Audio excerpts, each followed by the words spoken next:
Some 600,000 visually impaired persons are living in Cameroon. This was revealed by the Cameroon Human Rights Commission. This as the country joined the world over to celebrate World Braille Day this Thursday, 4th of January 2024, dedicated to visually disabled persons all across the globe.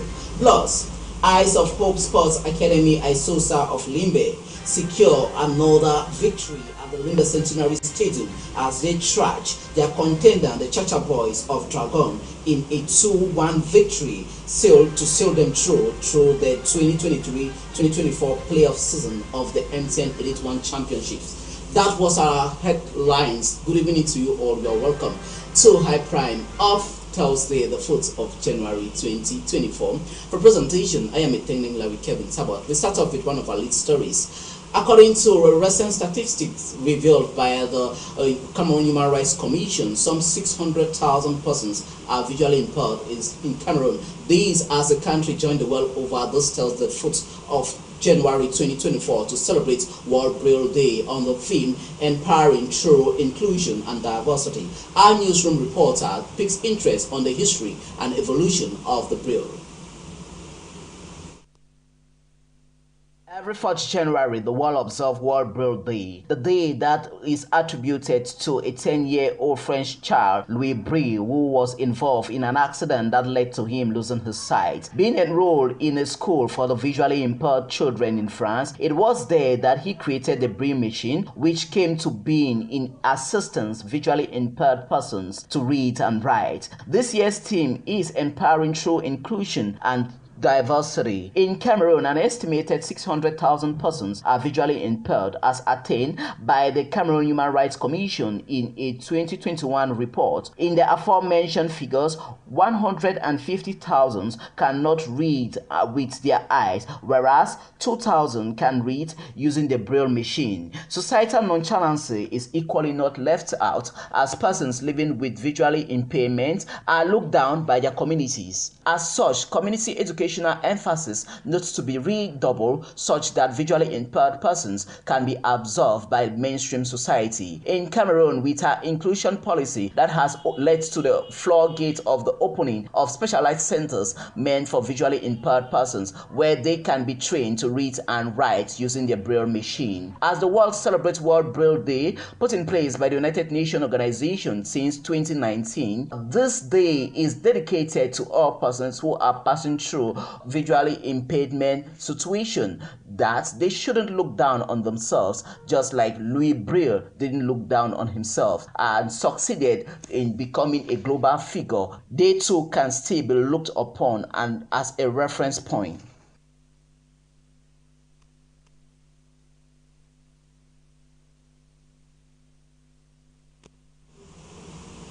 Amongst the issues addressed by President Paul Biya in his traditional end-of-year address to the nation last 31st December 2023 was the fuel scarcity situation that animated 2023, as most towns and cities were heavily affected. According to the president, this situation was meticulously arrested by the government in place. Courtesy with our newsroom reporter Rita Mafani Mojoko gives us more insights. Petroleum products in Cameroon recently faced a drastic increase early December in some towns in Cameroon, like the economic capital, Douala. Some city dwellers, taxi drivers, and bike riders woke up to dry tanks in long queues at different filling stations, hoping to get fuel. The situation later worsened when some inhabitants trekked long distances to reach their destination due to the absence of taxis and bikes for transportation. Following the President of the Republic's end-of-year address to the nation, he mentions this worry being faced by many taxi drivers, bike riders, and inhabitants. My dear compatriots, over the past 2 weeks, you were faced with a shortage of petroleum products, suffering many inconveniences as a result. To address this situation, I have instructed the government to take urgent measures to ensure constant supply of the market. However, the challenges in the sector are broader and more complex. In addressing this issue, the president highlights the sacrifices the state will carry on to subsidize petroleum imports. You must be aware that to maintain pump prices of fuel at their current levels, which are far below those in neighboring countries, the state has to make huge financial sacrifices to subsidize petroleum product imports. The burden of these subsidies weighs heavily on our budget and significantly reduces the much-needed resources to address their problems facing our people. As the burden weighs on the state, fuel remains one of the highly needed products for economic growth, facilitating movement. One of the measures promised by the president to improve on the situation in this sector is the rehabilitation of Sonara Company. Though we will most certainly have no choice but to reduce it further, we will ensure that the requisite adjustments do not significantly impact the purchasing power of households. Ultimately, the rehabilitation of Sonara, which must be expected as I have instructed, should help to improve the situation in this sector. With these words, many hope for a reduction in the price of fuel as the increase has hampered activities and affected the income of many across the nation. Crossing over to the Northwest region, some outstanding soldiers of the 53rd Infantry Battalion in Womtown of the Northwest region has been awarded with accolades for their hard work and resilience. The ceremony that took part at the garrison headquarters in Womtown of the Northwest region was presided over by the Senior Divisional Officer for mentioned division, Abdullahi Aliyu, who exhorted the soldiers to do more in the execution of their function. Once again, with Samafani Mujoku. Following the recent ministerial decree signed by the Minister Delegate of the Presidency of the Republic in charge of Defense, Joseph Beti Asomo, promoting some staff in the ministry in mentioned division in the Northwest region, the situation wasn't different as the SDO presided over the occasion at the 53rd Infantry Battalion. Of mentioned division, Happy New Year 2024, best wishes, prosperity and health. And then secondly, I want to appreciate the celebration of this morning at the 53rd beam of womb of this ceremony of epaulets. I want to seize that opportunity to appreciate all work that has been done by our forces of defense and security, and to continue to advise them to be vigilant and to be active, operational on the field, and to work hand in glove with our population in order to permit them to live in real normalcy. The Epaulets Award ceremony that took place in Womb, the civil administrator on his part encourages the newly promoted to do well in all they do, calling on all to be collaborative with the forces of law and order so as to bring back the heydays of peace and prosperity in the land, he says. Yes, I want to advise the population to be in collaboration with our military forces and to come back and to live in their various villages, because if you realize all the headquarters of our subdivisions have military posts. So I want the population to know that they are always with their military, and they have to work with their military. They have to give information to permit the military to work correctly and to handle the challenges of crisis that we are facing. At the dawn of the event, all were called upon to uphold the ethics of the profession.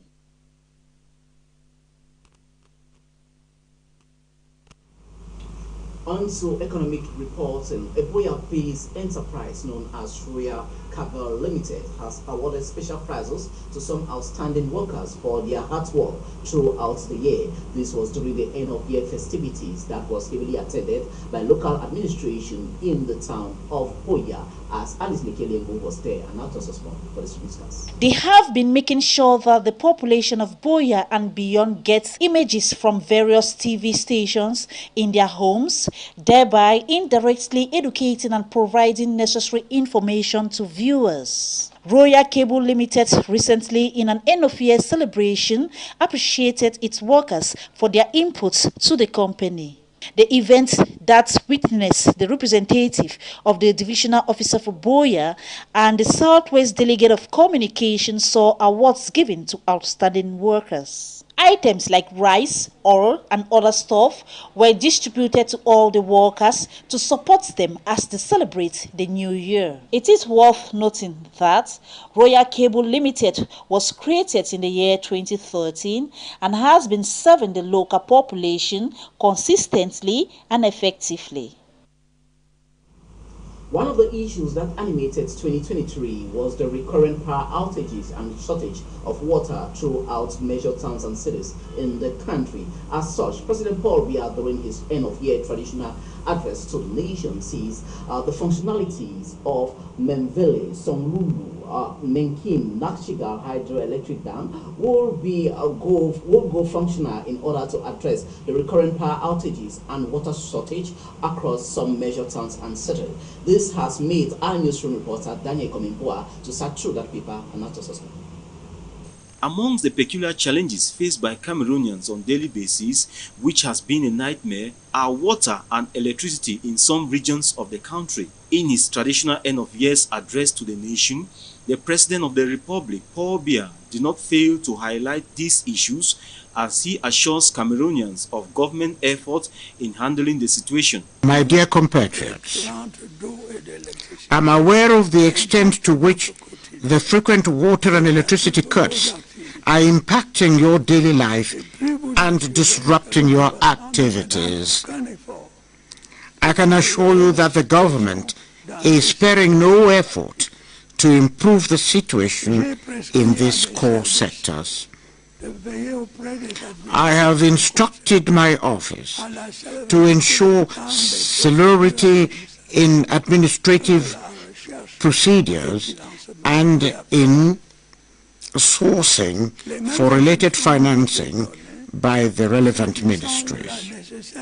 Water, which is one of the basic amenities, has been the worries which attention needs to be given, as some areas have been marked to see these social amenities is provided. To supply drinking water to the city of Yaoundé and its environs from the river Senegal is virtually completed.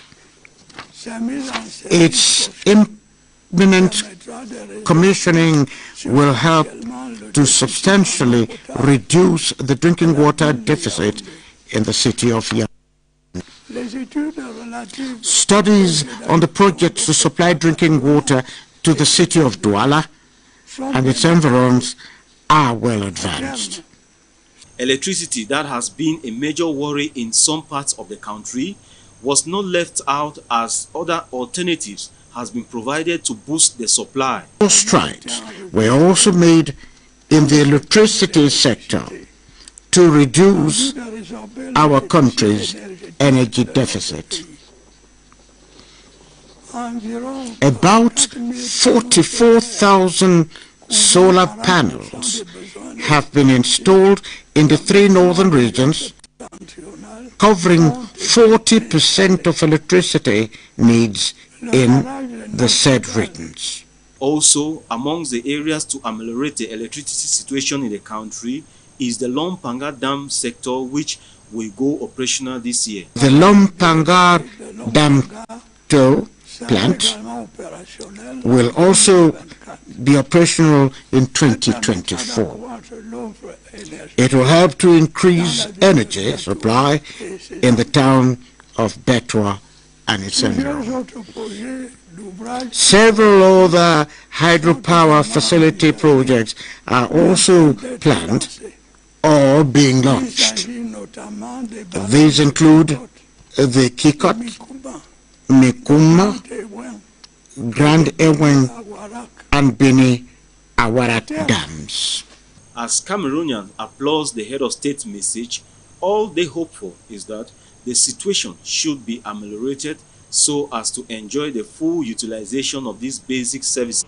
After winning the Global Pluralism Award on her part on her enormous contributions towards the multiple humanitarian action taken by her, Esther Omam of Richard Cameroon has presented the said trophy to Southwest Governor, which that is her region of origin, as the Governor Benato Kalabelai Hatlewa received her and her delegation while promising her with the enormous contribution and support towards the fast-tracking of humanitarian action by the set Reach Out Cameroon. Adelina Info Akumene, Tosasmo. Women are longing to be free. On November 14, 2023, Madame Omam Esther, Chief Executive Officer of Reach Out Cameroon, a humanitarian organization based in Boya, southwest region of the country, received in honor of her outstanding contribution towards unity in diversity the Global Pluralism Award, presented by the Center for Pluralism, chaired by His Highness the Aga Khan. Madame Esther Omam.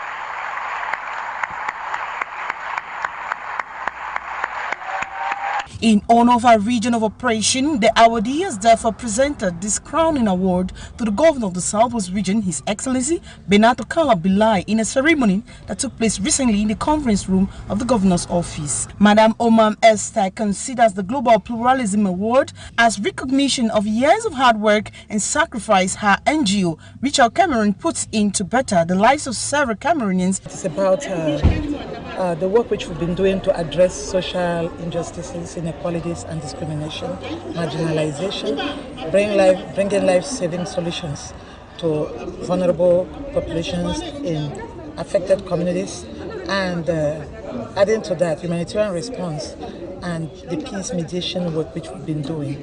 All this cumulated to this award, which was very competitive because we had 200 participants, 61 countries, and finally we brought it home. In the presence of other dignitaries of the region, including the DO for Boya Subdivision, Mr. Abba Abdurrahman, the delegate for Women's Empowerment, Madame Sonet Lucia, Women Peace Groups, among others, the governor challenged her to work even harder. The commitment is now more than ever before. We've done advocacy meetings, we've gone to places to see that our children go back to school. We've given food relief. We've been addressing gender-based violence. We are not without knowing that in this region we have a peace house which serves as a safe space for people, especially women, who have been subject to violence. We've been carrying out community dialogue and mobile health clinics in the various communities.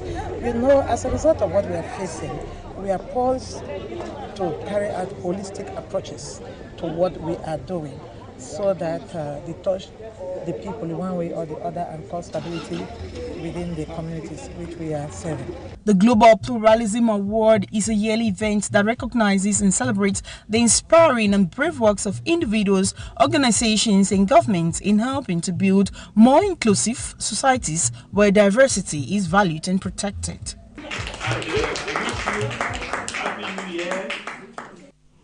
You are watching High Prime, and we are coming to you live from our main studio here in High Television. On to news out of the country. Tens of thousands of Somalis gathered yesterday at the Kone Stadium in that part of East Africa to express their dissatisfaction and anger when it comes to the agreement signed between Ethiopia and Somaliland concerning the sea and port leases. This is what Aisha Mbeng is interested in, and after Sosmo. Ethiopia is believed to have been granted an exclusive lease on the sea for a period of 50 years, which has raised concerns about Somalia's sovereignty as a result. The Mogadishu Regional Administration organized a rally to allow residents to express their concerns regarding the perceived encroachment on Somalia's maritime territory. In the scene, Somalis were chanting and holding banners throughout, worried that the lease agreement would undermine Somalia's national interests and put their livelihood in danger. According to demonstrators, the lease could establish a precedent for further resource exploitation in Somalia. Several others, including Hossein Jessim, have advised the Ethiopian government to cease its violations and interventions. The federal government finds it unacceptable that were ignored by an Ethiopian prime minister who belittles our federal government's rule by delegitimizing it. That's a violation and unacceptable.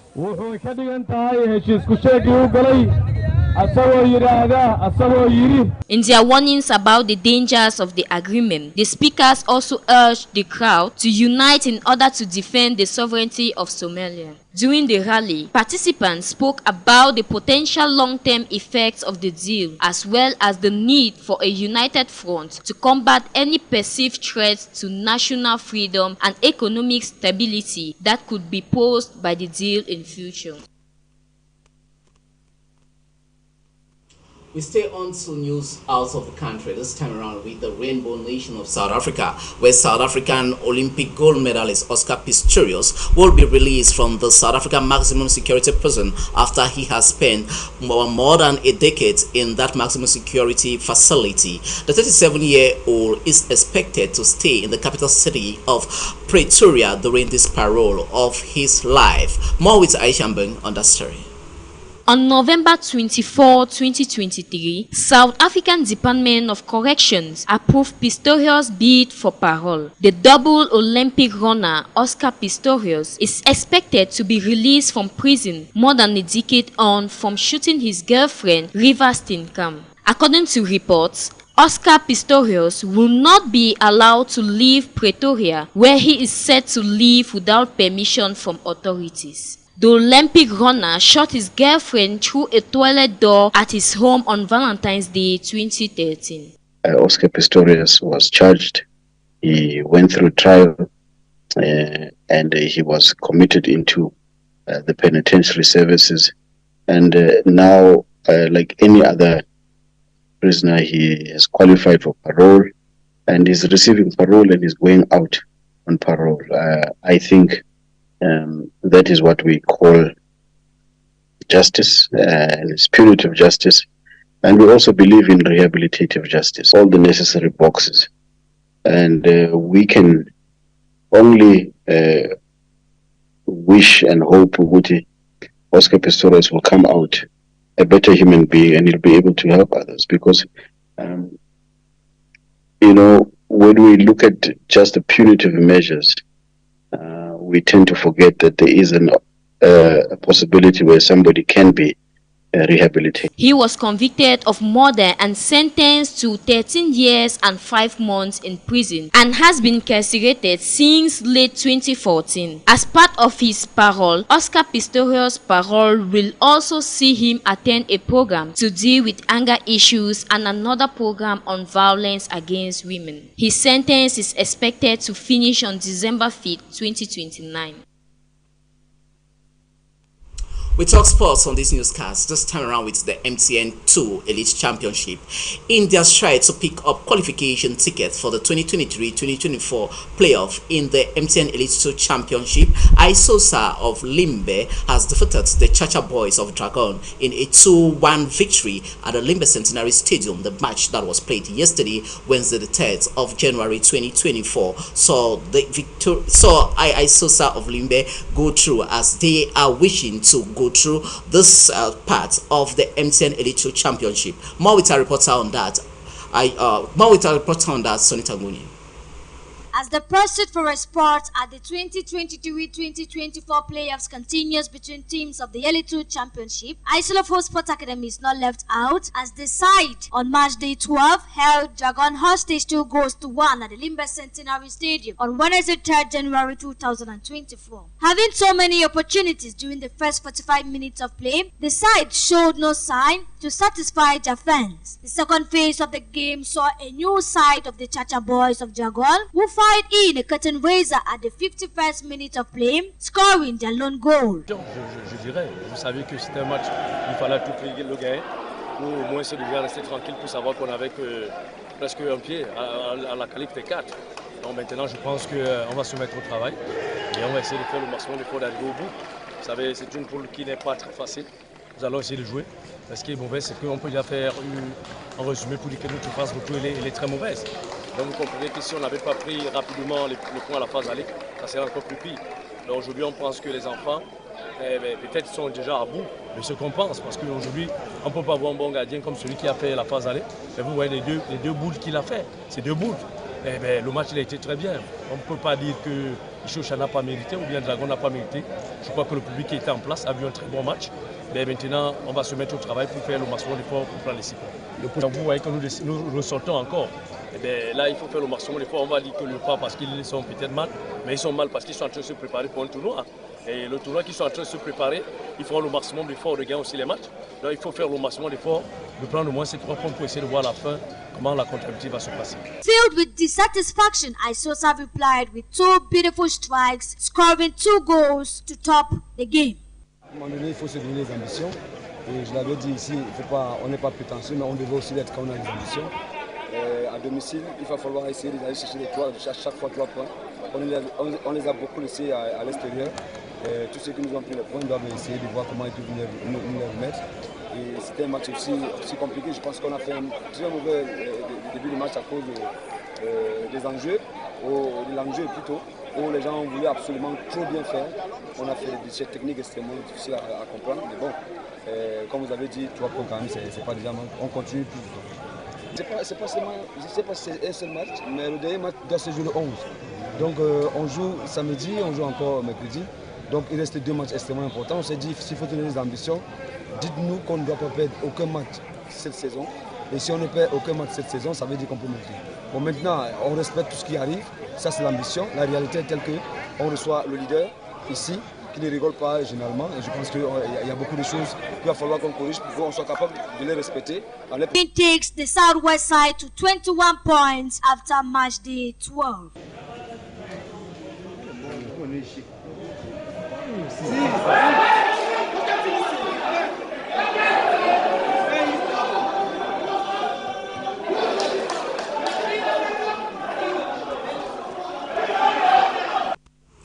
On to sports this time around, with the 34th edition of the African Cup of Nations approaching, Team Cameroon is once again on the spotlight as some players that were called up have failed to answer the call for training session in Saudi Arabia, despite intensive training ongoing in the Middle Eastern nation of Saudi Arabia. Courtesy with our sports reporter once more.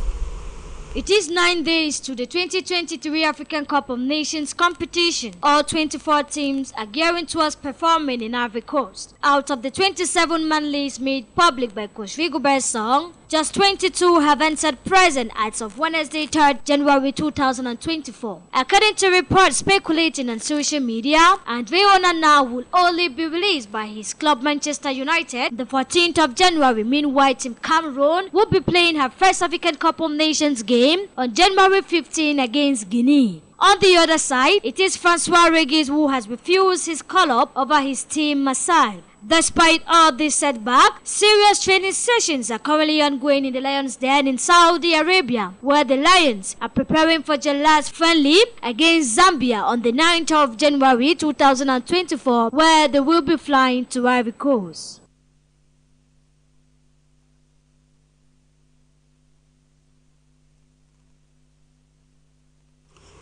With our story on the failure of some individual lions showing up for the 31st edition of the African Cup of Nations scheduled this January in Ivory Coast, this is where we draw the curtains of today's edition of High Prime of Thursday, the 4th of January 2024. Thanks for watching and good night from our news studios.